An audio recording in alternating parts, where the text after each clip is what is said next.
without the years I spent in Europe, I wouldn't be the writer that I am.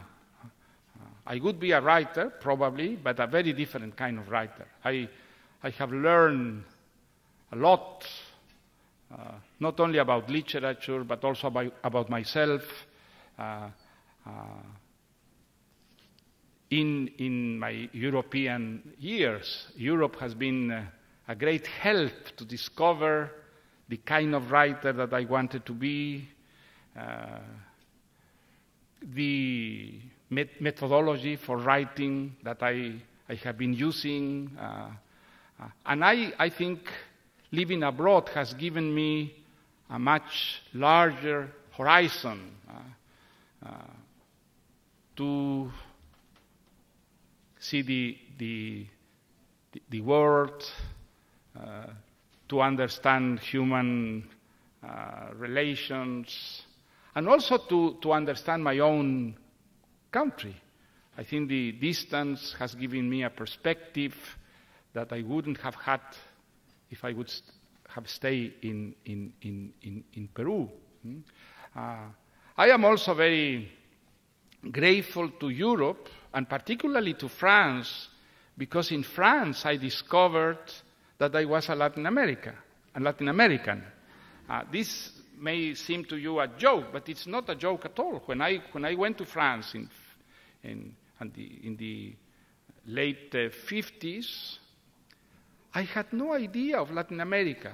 Of course, I knew that there were many Latin American countries, but I didn't feel myself a Latin American. I felt myself a Peruvian who wanted to become a kind of French writer, because I thought that France was the capital of the letters, of arts, and what I read at that time was mostly European writers, also American writers, but not Latin American writers.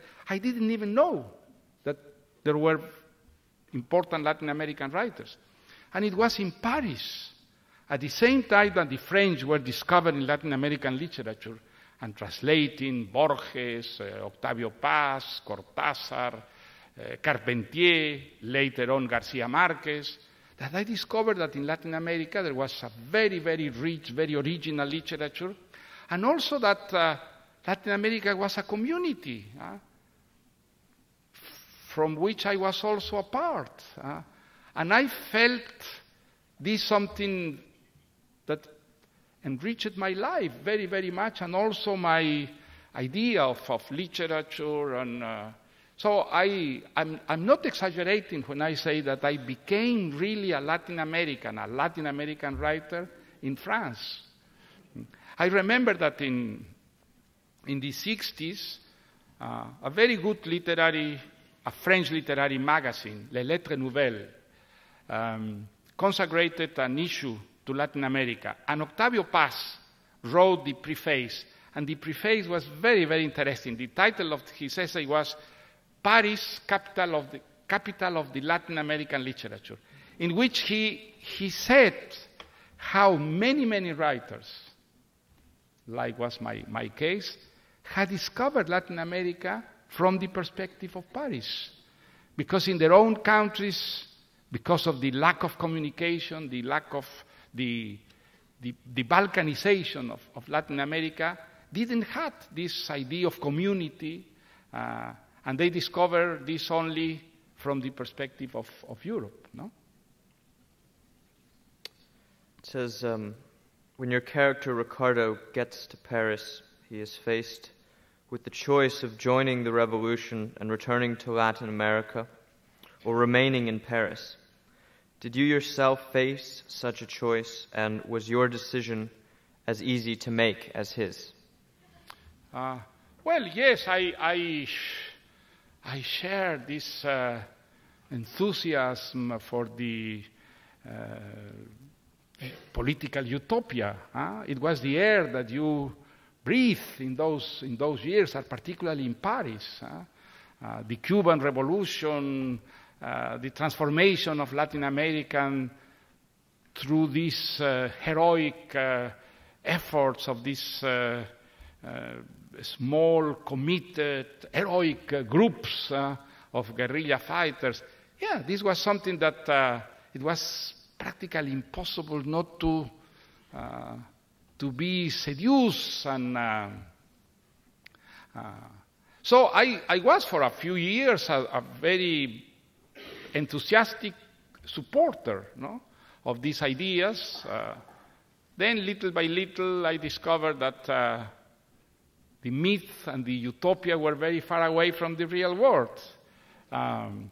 But during those years, I think it was very, very exciting to live this atmosphere in which politics and literature became inseparable. We had the idea that writing, we were also contributing to this transformation, that literature was a very essential ingredient of the transformation. We were very naive, of course, but at the same time, I think this gave us a lot of enthusiasm, a stimulus, no, for writing. And then, since mid-60s, I think all this started to collapse. But until then, I think it was a very beautiful unreality in which we live, you know.